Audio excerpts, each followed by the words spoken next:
All of you are listening. Very important topic today, that is role of gender in context to India. Gender discrimination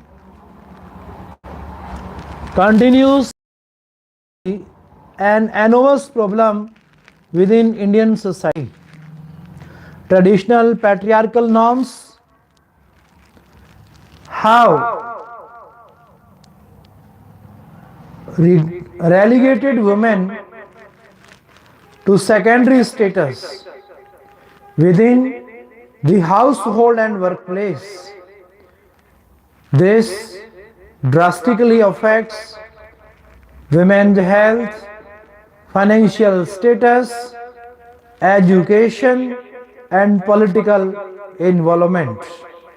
Women are commonly married young, quickly become mothers, and are then burdened by stringent domestic and financial responsibilities.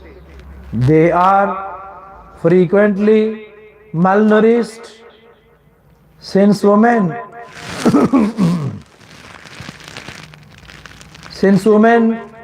typically are the last member of a household to eat and the last to receive medical attention. Additionally, only 54% of Indian women are literate as compared to 76% of women. Women receive little schooling and suffer from unfair and biased inheritance and divorce laws. These laws prevent women from accumulating substantial financial assets, making it difficult for women to establish their own security and autonomy.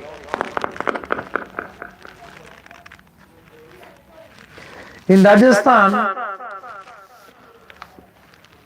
all of these problems are aggravated by high levels of seasonal migration. For many men in Rajasthan, migration is required since rural parts of Rajasthan often lacks a sufficient economy to provide income for a family year round. Women are commonly left behind to care and provide for the entire household.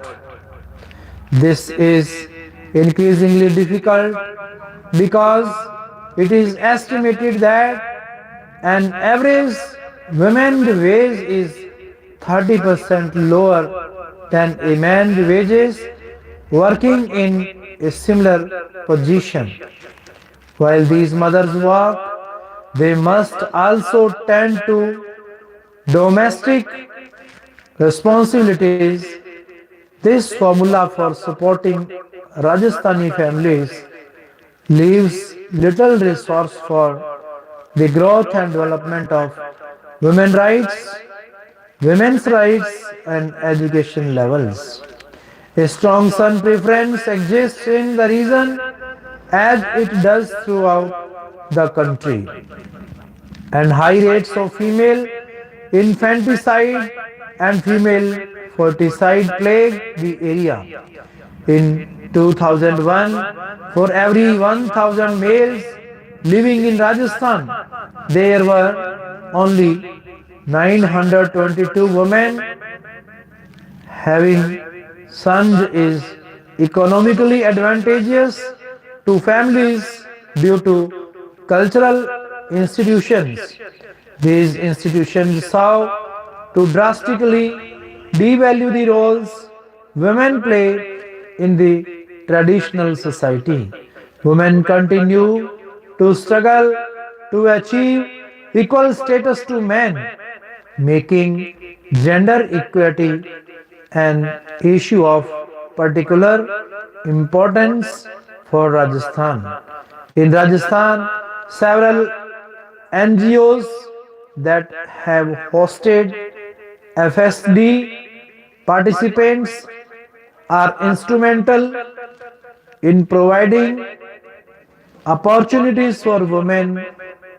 These organizations help to build networks among women in create financial self-help groups. They introduce ideas and microfinance, allowing women to participate in management activities. Other local NGOs implement projects that export the skills of women abroad to generate significant income. In 2006, Olen Crane and FSD in turn helped nearly 400 women artisans in the Udaipur area by collecting samples of their textile products and shipping them abroad to sell to American companies. Similar projects have enormous potential to improve the financial and social status of Rajasthani women. Organizing changes at a local level and planning participatory action will help to eliminate bias and stereotype and generate awareness of the significant gender divide that exists within Indian society. The International Human Rights Law Framework is concerned with gender stereotype and stereotyping that affects recognized human rights and fundamental freedoms. A gender stereotype is a realized view or preconception about attributes or characteristics that are or ought to be possessed by, or the roles that are or should be performed by women and men. A gender stereotype is harmful when it limits men's and women's capacity to develop their personal abilities, pursue their professional careers, and make choices about their lives and life plans. Harmful stereotypes can be both hostile or negative, or seemingly benign.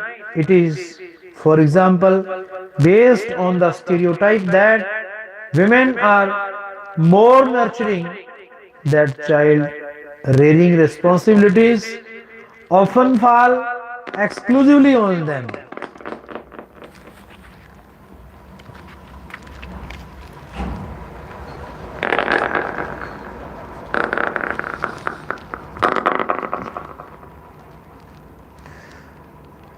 Stereotyping and its consequences.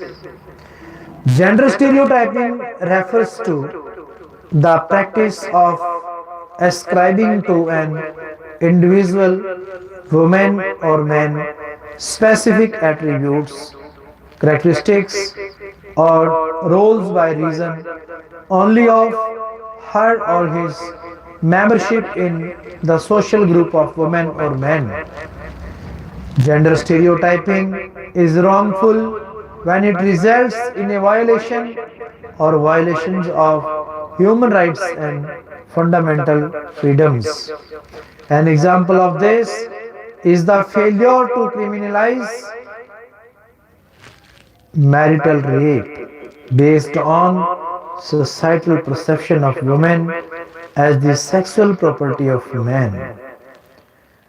Compounded gender stereotypes can have disproportionate negative impact on certain groups of women, such women in custody and conflict with the law, women from minority or indigenous groups, women with disabilities, women from lower caste groups or with lower economic status, migrant women, etc.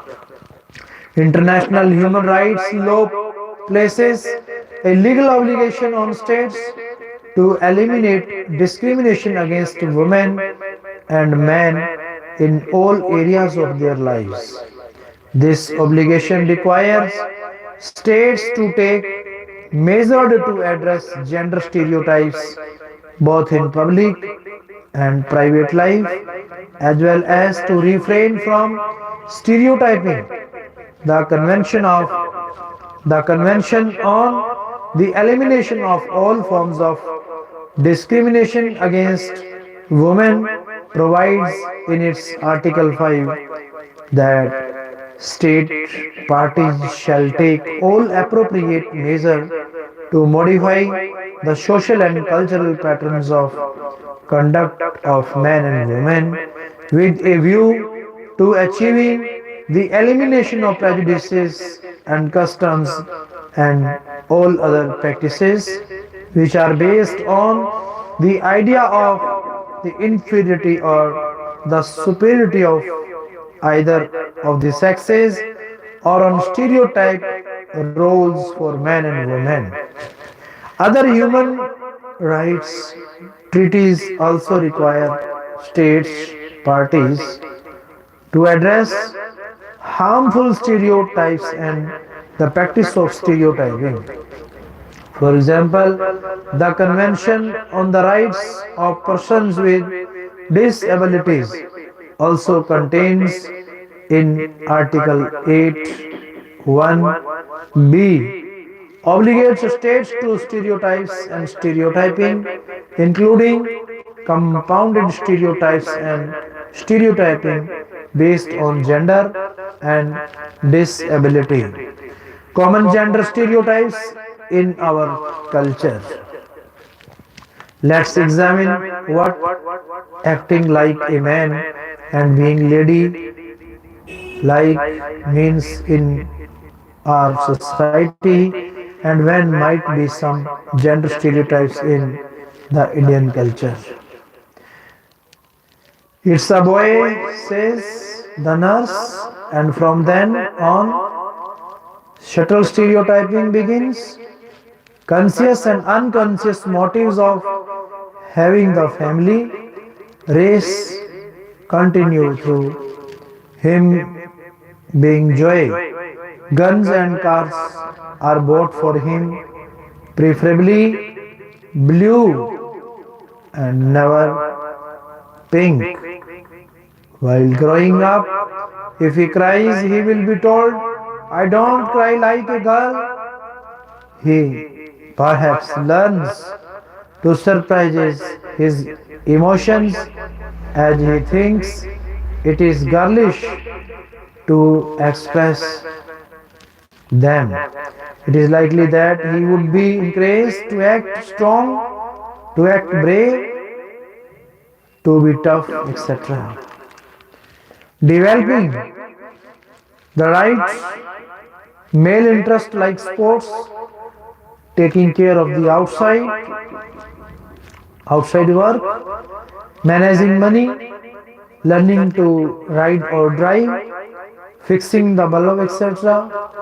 will most and serving. He is likely to have fewer restrictions while going out, while choosing a career. He would be encouraged to be ambitious. He is likely to be discouraged from choosing careers like teaching, counseling, etc., as they are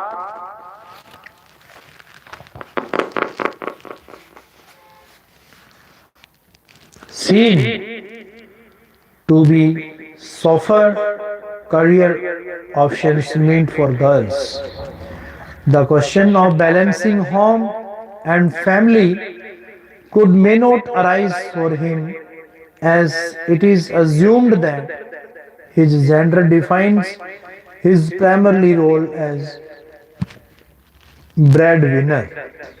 On the other hand, if the nurse says it's a girl, the equations tend to change from that minute. Her room is perhaps decorated with the supposed feminine color pink, and dolls are bought for her. In many communities in India, she could be considered inferior to a boy child. Conscious and unconscious motives of someday giving her away and saving for her dowry or marriage expenses may bring despair. While growing up, she will be allowed to cry and express herself emotionally. Good manners like talking and laughing gently and not loudly, being delicate, being submissive to elders, not fighting like boys, being sacrificial, caring, etc., is most likely to be taught to her.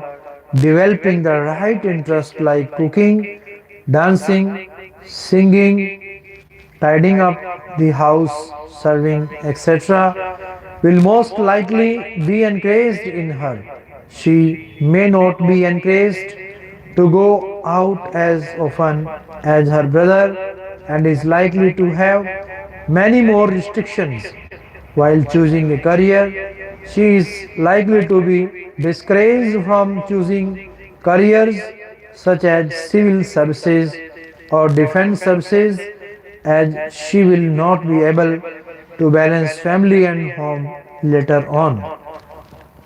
It is most often assumed that her gender would define her role and function at home as primarily home maker and mother. Kanya Bharun Hatya, female foeticide. Kanya Bharun Hatya, female foeticide in India is the abortion of a female fetus outside of legal channels. It occurs in India. It occurs in India for assumed cultural reasons that span centuries. The frequency of female foeticide in India is assumed to be an estimation derived from its high birth sex ratio, that is, the ratio of boys to girls at birth. The natural ratio is assumed to be between 103 and 107, and any number above it is considered as suggestive of female foeticide. According to the decennial Indian census, the sex ratio in the 0 to 6 age group in India has risen from 102.4 males per 100 females in 1961 to 104.2 in 1980 to 107.5 in 2001 to 108.9 in 2011. The child sex ratio is within the normal natural range in all eastern and western southern states of India, but significantly higher in certain western and particularly northwestern states such as Maharashtra, Haryana, Jammu and Kashmir, 118, 120 and 116 as of 2011 respectively. The western states of Maharashtra and Rajasthan 2012-2011 census found a child sex ratio of 113, Gujarat at 112 and Uttar Pradesh at 111. The Indian census data suggests there is a positive correlation between abnormal sex ratio and better socio-economic status and literacy. This may be connected to the dowry system in India, where dowry deaths occur when a girl is seen as a financial burden. Urban India has higher child sex ratio than rural India according to 1991, 2001 and 2011 census data implying higher prevalence of female foeticide in India. Similarly, child sex ratio greater than 115 boys per 100 girls is found in regions where the predominant majority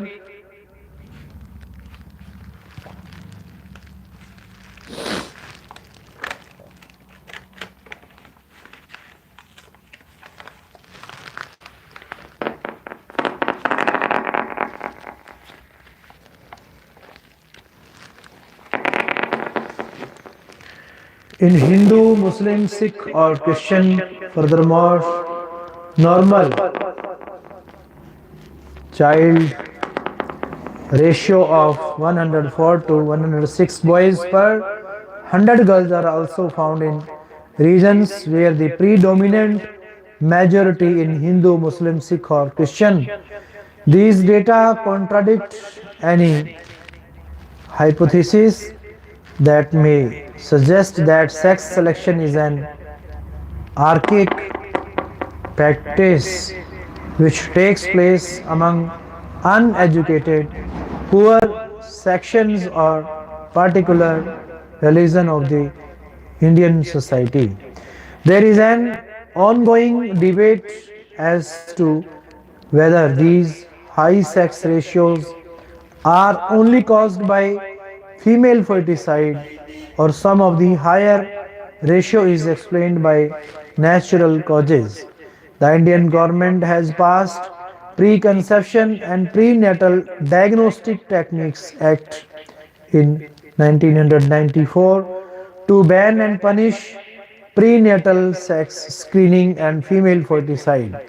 It is currently illegal in India to determine or disclose sex of the foetus to anyone. However, there are concerns that PCP and DT Act has been poorly enforced by authorities. High, high sex ratio implications. One school of scholars suggests that any birth sex ratio of boys to girls that is outside of the normal 105 to 7 range necessarily implies sex selective abortion. These scholars claim that both the sex ratio at birth and the population sex ratio are remarkably constant in human populations. Significant deviations in birth sex ratios from the normal range can only be explained by the manipulation that is sex selective abortion in a widely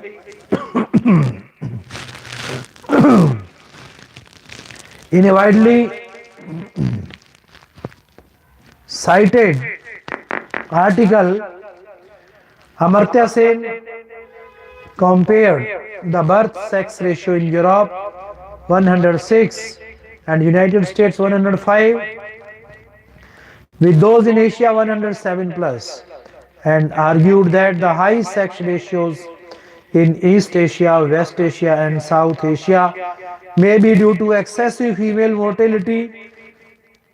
Sen pointed to research that had shown that its men and women receive similar nutritional and medical attention and good health care than females, have better survival rates, and it is the male which is the genetically fragile sex to allow. Sen estimated missing women from extra women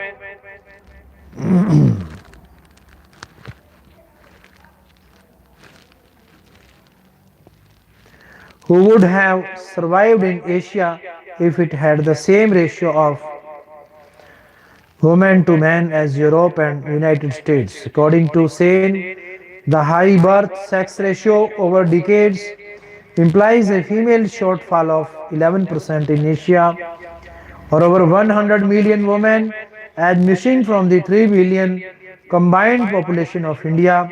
other South Asian countries, West Asia, North Africa, and China. High human sex ratio may be natural. Other scholars question whether birth sex ratio outside 103 to 107 can be due to natural reasons. William James and others suggest that conventional assumptions have been there are equal numbers of X and Y chromosomes in mammalian sperms. X and Y stand equal chance of achieving conception. Therefore, equal number of male and female zygotes are formed, and that therefore any variation of sex ratio at birth is due to sex selection between conception and birth. James cautions that available scientific evidence stands against the above assumptions and conclusions. He reports that there is an excess of males at birth in almost all human populations, and the natural sex ratio at birth is usually between 102 and 108. However, the ratio may be deviate significantly from the range for natural reasons such as early marriage and fertility.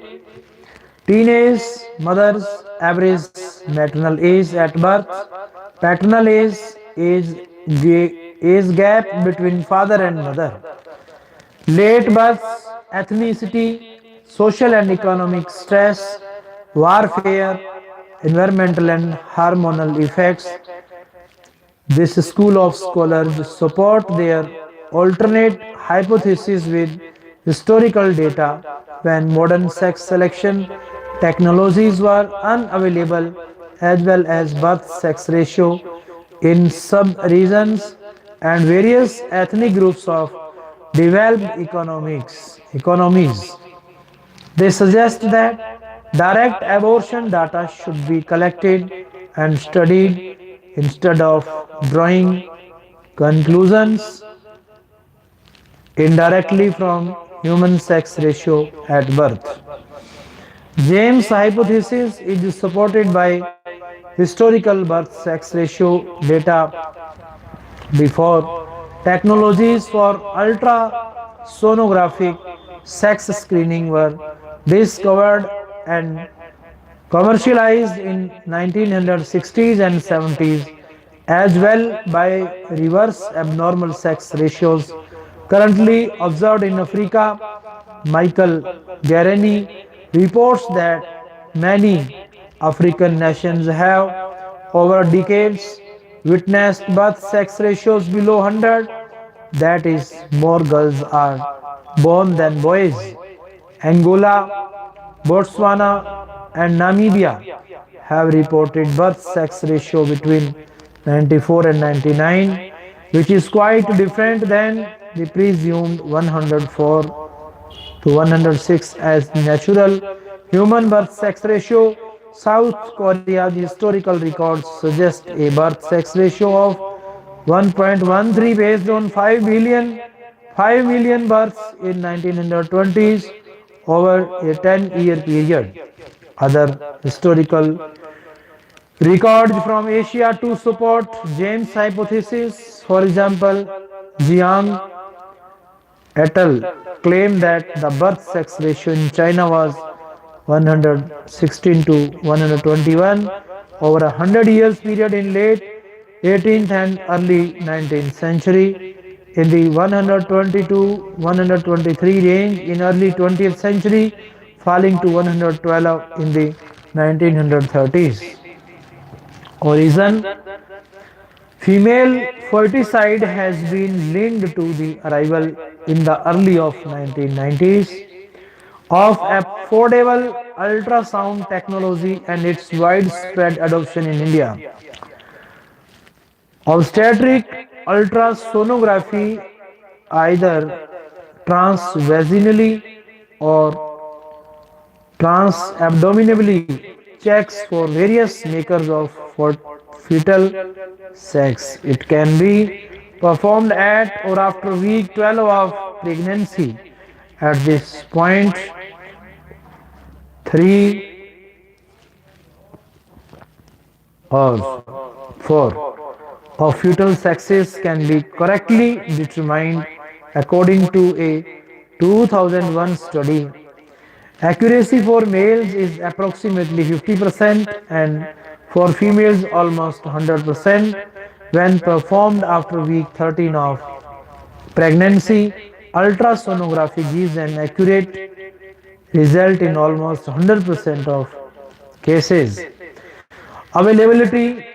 Ultrasound technology arrived in China and India in 1979, but its expansion was slower in India. Ultrasound sex discernment technologies were first introduced in major cities of India in 1980s. Its use expanded in India's urban regions in 1990s and became widespread in 2000s. Magnitude. Estimate for female foeticide. Estimate for female foeticide vary by scholar. One group estimates more than 10 million female foetuses may have been illegally aborted in India since 1990s and 500,000 girls were being lost annually due to female foeticide.